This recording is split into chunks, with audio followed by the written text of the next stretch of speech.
Look, you've probably seen these billboards around. You have these bright fabrics, colors, and even these dancers frozen in midair with the quote, 5,000 years of civilization reborn. These are all from Shen Yun. See, on the surface, it looks like a fun little theater that you go and take your family in hopes that you don't get Batman and actually interact and see what type of rich history that China has. See, the thing about Shen Yun is that looking on it, it's very beautiful, glamorous, and theatrical. Obviously, it's a theater play. But the second you start looking deeper, you unravel this entire mess, even webs of just actual brainwashing that is happening right before your very eyes. The thing about Shen Yun is that it's not just a dance show, it's a full spiritual movement with unfortunately cult-like control. You have lawsuits over child labor and abuse, and even worse ones, investigations from international agencies about potential organ harvesting from its followers in China. And in the center of it, obviously there's one man, because it wouldn't be a cult with at least one guy reaping all the rewards.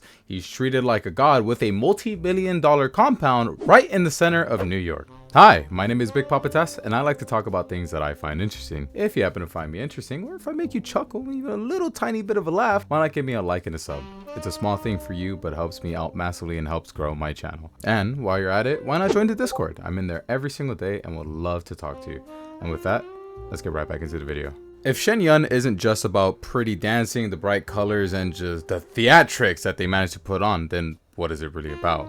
Well, matter of fact, it started back in the 90s by a guy, and I'm gonna butcher this, by the name of Li Hongzai. Also, yes, your eyes aren't deceiving you. I did change clothes. It got very hot in my room. I'm dying in here. See, before all of this, Li was essentially a nobody. He was just a regular old grain clerk. Nobody would care or even bat an eye if he walked past you in the streets. But fate would have it that one day he just went to bed, maybe got a premonition for God himself, and woke up and came up with this spiritual practice called Falun Gong, which think about meditation mixed with Qigong exercises, which if you don't know what Qigong exercises, think of like just this random dude just sitting in the middle of the park just busting up fucking karate moves, which, okay, that may have been a little bit racist, but that's what it is. He's not actually doing karate. It's to help with like stabilization, joint health. It's actually very healthy for you, and also incorporate meditation into it as well, and breathing. So he starts amassing these followers, and once he starts getting followers, he basically tells them that if you train hard enough, you are able to develop these supernatural powers. What are those supernatural powers? Well, one, you can levitate, because of course you can, walk through walls, or seeing into other dimensions. And his followers completely believing him, because I mean, he's a cult leader. Why wouldn't they believe him? See, the problem at the time is that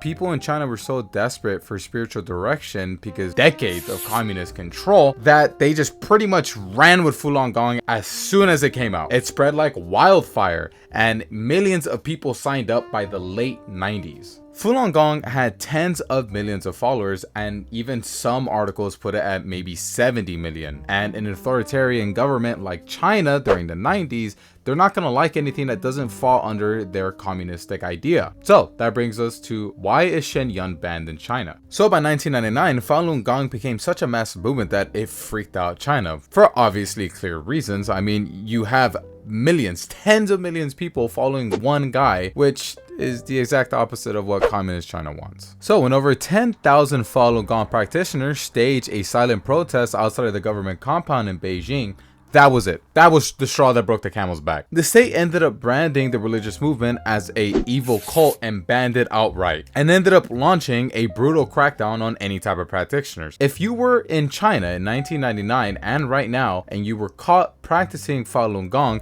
you were actually sent to a labor camp, and in some cases, unfortunately never seen from again. See, by this point, there's no doubt that you've been watching this video for well over 3 minutes, and you're wondering, like, when does the actual dark stuff take place? I mean, right now, you're just getting a fucking history lesson for the past 3 minutes. Unfortunately, this is where it starts. There is no going back from here.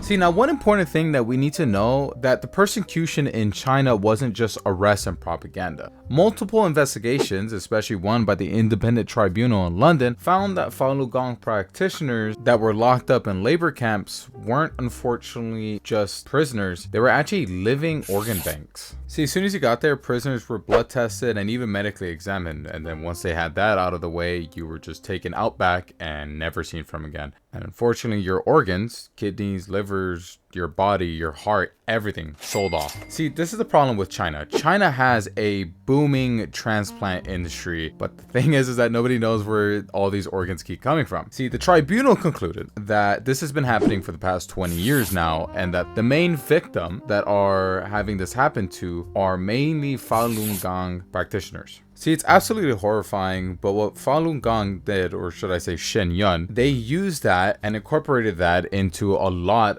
of their theatrics. I mean, it literally became like the foundation of their fundraising and their narrative. And honestly, is a big reason why Shen Yun exists today. See, while all of this is going down in China, Li Hongzai, which is the leader of Shen Yun, just fucking skedaddled. See, he left by the 90s. So when everybody was getting prosecuted, he was already out of China. He didn't even want to be there. And by that time, he was already making his place in New York. And he went through great efforts from taking this little movement and building it into an empire. So Lee ends up buying this massive property in New York called Dragon Springs. From this compound, he launched Shen Yun as well as a global network of media outlets, schools, and multi-million-dollar performing arts company that all tie back to him. So Dragon Springs, already him buying any type of property in New York, you already know that the dude has to be a millionaire. He needs some type of money, let alone an actual fucking compound. Once you go inside of Dragon Springs, it's enormous. It's 400 acres. I didn't even know New York had that much land to just spare. Inside the gates, you've got temples, dorms, rehearsal halls, and 2 schools, which is Fentian Academy and Fentian College. See, the more and more that I talk about this, it is literally a cult by definition. Everything that you hear, it's typical cult-like behavior. But the problem is that this is the one cult that actually, fortunately, seems to be succeeding. So living on the compound must be heaven on earth, right? Right?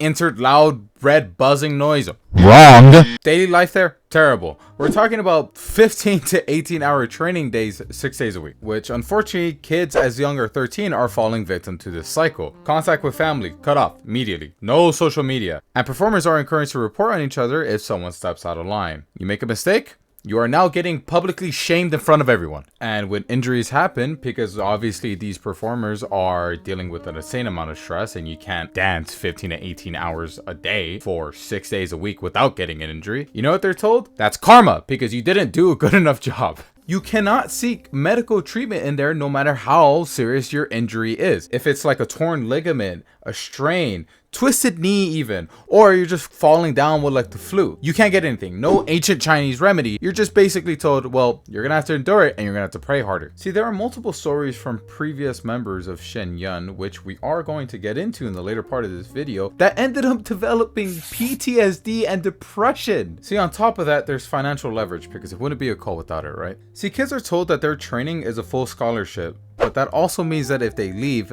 they have to pay it back almost immediately. Meanwhile, they're paid next to nothing in return. It's normal there to work for years and barely receive anything. With this type of environment, obviously the dancers are facing a lot of psychological pressure. But just to add on just a little bit more salt to the wound, they're told that once they go on stage and if they fuck up, they are potentially damning the audience's chance at salvation. You can't make this up. See, inside of Falun Gong's belief system, the stage performances are framed as spiritual missions. The idea is that through dance, the performers are elevating the audience's souls, giving them a shot at salvation. So if you fuck that up, they're not going to get saved. But why do they need perfection in all of their performances? So much that they tied it into their core belief system. Well, it's all linked to money. It's like, because of course it is. It's always money. See, Shen Yun just isn't a pretty little dance show that you get to take your family to, right? It is the core thing that keeps everything running. If Shen Yun were to fall, if the dance performance just miraculously disappears one day, then their entire religion falls. That 400-acre compound, it's as good as gone. Tickets are not cheap and they sell a lot of them. I mean, they blast ads everywhere. If you live in Los Angeles, there is no doubt that you've seen it at some point or time. Hell, I even got a YouTube ad, which is what made me deep dive this far. See, there isn't any loss in it too. A lot of the behind the scenes cost doesn't even come from the ticket sale. It comes from the actual practitioners themselves. They're pressured to donate, volunteer, and even buy stacks of tickets so that they can fill the seats just in case it doesn't sell out. Inside the group, buying or selling tickets is seen like a proof of faith. you're not just supporting the show, you're showing loyalty to it. So the money just keeps piling up and up and up. We're talking about tens of millions of dollars a year from just ticket sales alone, and hundreds of millions in assets sitting under a non-profit umbrella, which is also shady on so many counts. Everyday followers,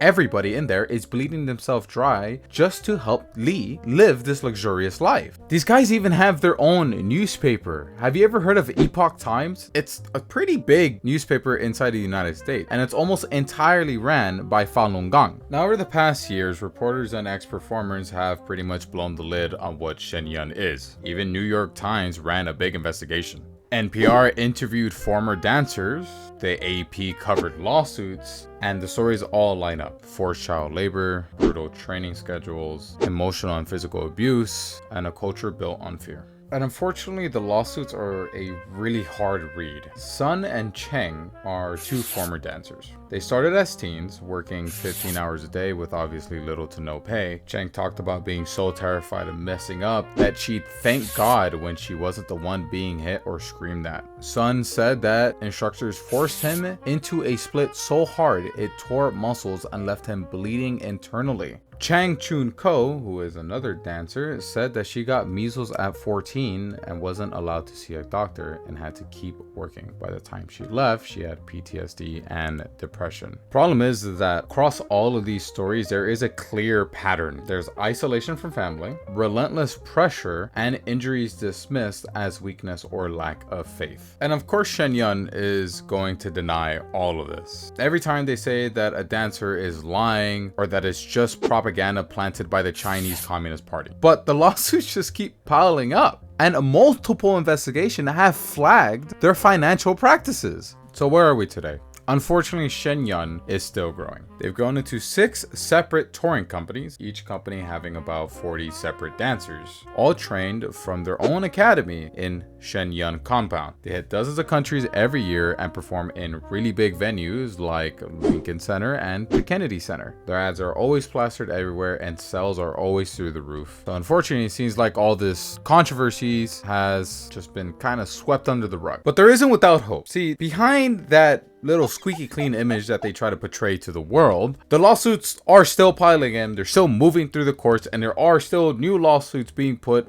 like every single year. There are still ongoing investigations onto where their finances are really going, because obviously no one has given a real answer at where the money's going. He has multiple assets, tens of hundreds of millions of dollars in nonprofit organizations. See, the thing about Lee is that at the end of the day, he is just an evil man who got away with doing evil things for as long as he could. Do I see Shen Yun crumbling, or his little empire that he created crumbling within his lifetime? Unfortunately not. But do I see Shen Yun continuing long after he's passed? I don't, honestly, because if the investigations into his assets are going at the way that they're going, as well as the lawsuits, I think it is inevitable that it will fall. I just am not sure when that will be. And with that, my name is Big PapaTes. If you happen to enjoy the video, then why not give me a like, comment, and a sub? And while you're at it, why not consider joining the Patreon? I upload Patreon exclusive videos all the time, and you also get videos 1 day early. You also get to help me decide on what my next upload should be. Shout out to my Patreon Melissa for helping me support the videos. It really does mean the world that even after my long hiatus, you still are choosing to support me. I thank you, and have yourself a good one. Take care and goodbye.